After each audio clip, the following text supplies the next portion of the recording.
नमस्कार दोस्तों, साथियों, धर्मपरायणी माताओं एवं बहनों। आज का विषय है जन्म के संबंध में।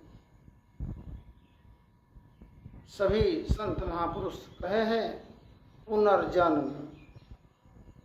कैसा होता है पुनर्जन्म? संत सदगुरु कबीर साहब की वचन है,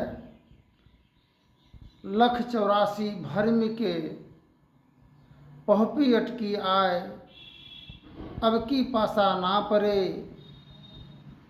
फिर 84 जाए। कर्महीन सागर गए, जहाँ हीरा के खान, कर पसारे घोंघा मिले, देखो कर्म की बान।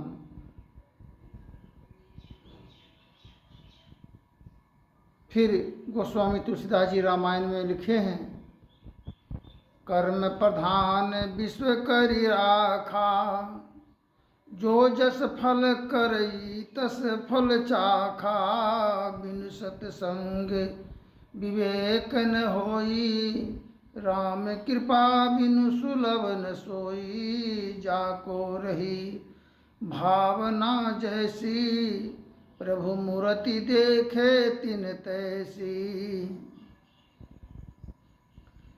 पुत्र रत्न की प्राप्ति। हम लोग व्रत, त्योहार, पर्व आदि इत्यादि क्यों करते हैं? ताकि उत्तम संतान की जन्म हो, श्रीमान का जन्म हो, सज्जन का जन्म हो, इसलिए करते हैं। ऐसा नहीं करते हैं, सोचते हैं कि दुर्जनों का, अत्याचारी का जन्म हो, किंतु हो जाता है। कर्महीन सागर गए। अगर किसी का पुत्र कुपात्र जन्म ले लिया तो माता पिता को घोंघा मिलेगा, घोंघे मिलेगा, उससे कोई लाभ नहीं, हानि का हानि ही होता है। कर्महीन बने हम कैसे? कर्म उत्तम नहीं होने के कारण हम लोग कर्महीन बने हैं। महर्षि में ही परमहंस जी महाराज की वचन है, कर्म धर्म को जला खाक कर देंगे तुझको तार, जहाँ जाओ तह प्रकट मिले वे, प्रकट मिले वे स्नेह, स्नेह बिना नहीं भक्ति होती है, कर लो सांचा नेह, यही मानुष देह समैया में करूँ परमेश्वर में प्रेम। तो प्रेम जिस इंसान के जीवन में नहीं है, तो उस प्रकार उसका जीवन है।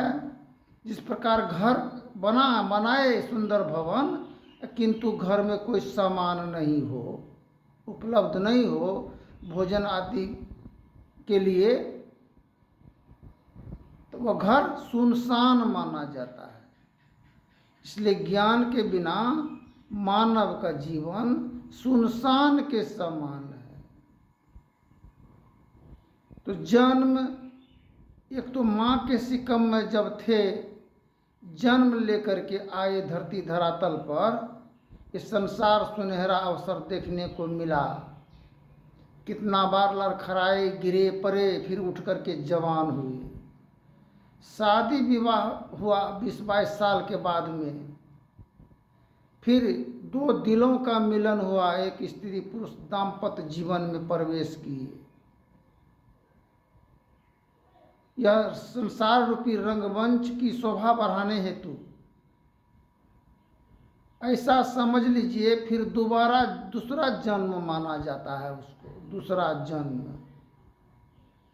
इसका प्रमाण और प्रतीक यही है कि किसी का पुत्र का निधन हो जाए, आयु पूर्ण होने के उपरांत या अल्प आयु में अगर किसी के घर में जन्म ले, ऐसा सुने हैं। अगर पता लग भी जाए कि ये मेरा ही पुत्र का फलाने के घर में जन्म हुआ है, तो उसको अपना पुत्र का मान्यता प्राप्त नहीं देंगे उसको।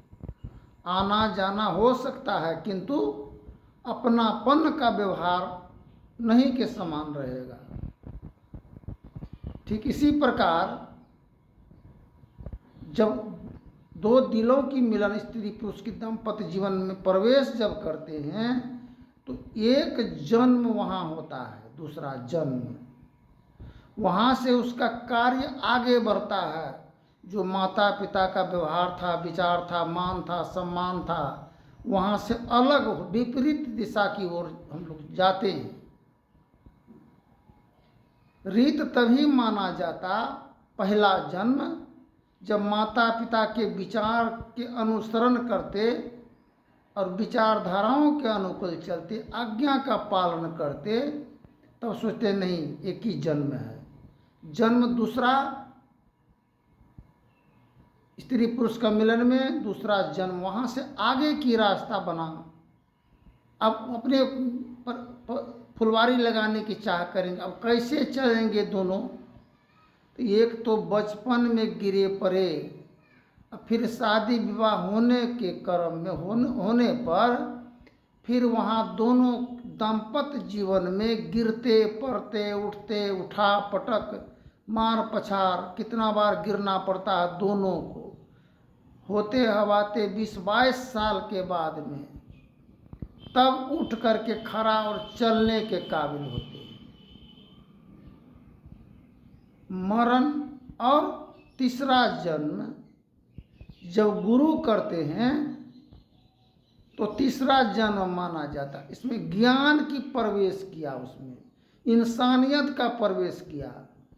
पहले हैवानियत था, अत्याचारी थे, जुल्मी थे, बेविचारी थे, अंधकार में जीवन पड़ा हुआ था। गुरु किए तो प्रकाश में गए हम, दूसरे श्रेणी तीसरे श्रेणी में गए तो 3 जन्म माना जाता है। मरण भी 3 है, मृत्यु 3 माना जाता है। 3 गुण से जीवन का निर्माण हुआ है, रजोगुण, तमोगुण, सतोगुण। जब वही पुत्र, एक छोटा दास्तान है, पुत्र चाहता था कि मेरा पिताजी मेरे साथ में रहे। अब पिताजी को तो और भी बाल बच्चा है तो सबके साथ में रहेगा, किंतु जो बड़ा बेटा होता है तो उनका लगाव अधिक होता है। वो सोचता मेरा पिताजी मेरे साथ में रहे हर हमेशा। जब वो निकल जाता था उनका मन अधूरा सा महसूस होता था, कोई काम में मन भी नहीं लगता था, अपंग के समान मन होता था, उदास व्यग्र रहने लग जाते थे। तो पुत्र का मन था पिताजी मेरे करीब से नहीं हटे, मेरे सन्मुख उपस्थित रहे ताकि कुशल पूर्वक कार्य संपन्न हो। किंतु धर्म पत्नी की चाह थी कि कब ये बुढ़वा हम लोगों के नज़र से दूर रहे। बेटा घींच के लाता था, पुत्र वधू धकेलती थी, बाहर जाइए, बाहर बाहर। घटतम प्रकाश वो शब्द पट तरे, जीव पर है छार है, कर दृष्टि धुनियोग साधन ये हटाना चाहिए। इसके हटे माया हटेगी, प्रभु से होगी एकता, फिर देवता देत नहीं सुनेंद्र चाहिए। पाखंड अहंकार तजी निष्कपट हो, दीन हो, सब कुछ समर्पण कर गुरु सेव करनी चाहिए। सत्संग नित्य और ध्यान नित्य रहिए, करत संलग्न हो, बेविचार चोरी नशा हिंसा झूठ नहीं चाहिए। संलग्न, अब सभी कोई संलग्न थे, बहन भाई सभी एक संलग्न थे, एक जन समूह बना हुआ था, एक ताकत था, मजबूत बल था। अब कोई खींचने में है, कोई धकेलने में है, कोई थबारने में है, कोई मारने में है।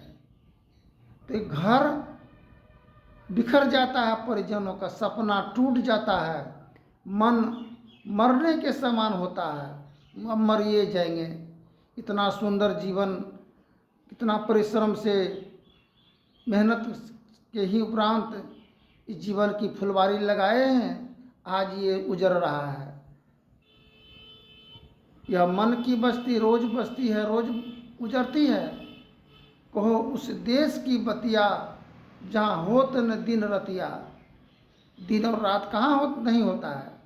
ये आँख के ऊपर जो है प्रकाश मंडल है, तो यहाँ ना दिन होता है ना रात होता है।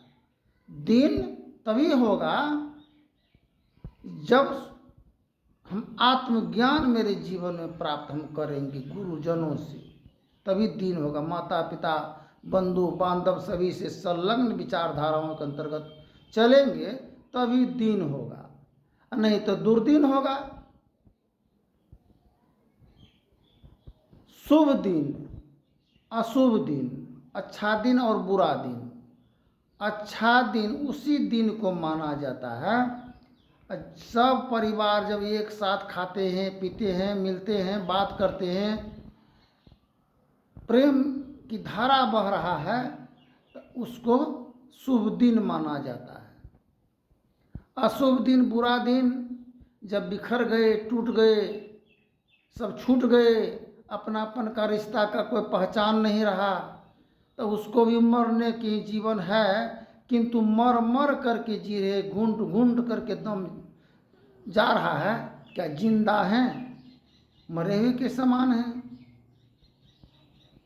लालच लोभ के कारण ऐसा होता है।